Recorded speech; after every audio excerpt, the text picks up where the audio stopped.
Hello, ఏవండి? ఎవరో గున్నావంటండి, ఇంటికొచ్చారు. సరే, నేను ఎప్పుడూ వస్తున్నాను, ఉండు.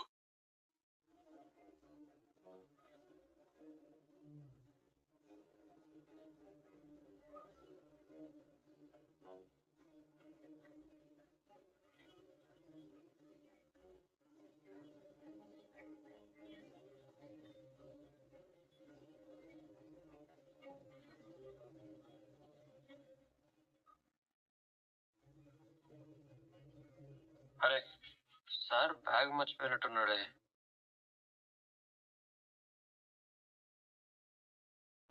సార్,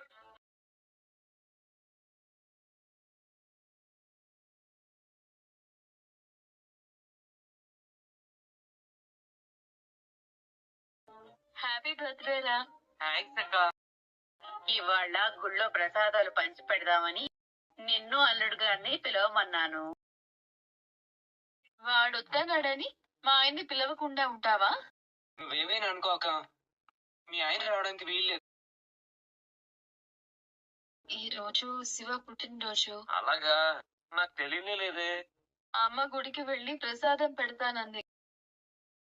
అమ్మ మిమ్మల్ని కూడా రమ్మని పిలిచింది. ఆ శివగాడి దగ్గరికి నువ్వు అస్సలు వెళ్ళకూడదు. భర్తకి మర్యాద లేని చోట భార్య ఉండకూడదు. నువ్వు వెళ్తే నేను ఊరుకునేది లేదు. ముందే చెప్తున్నా, తర్వాత నీ ఇష్టం.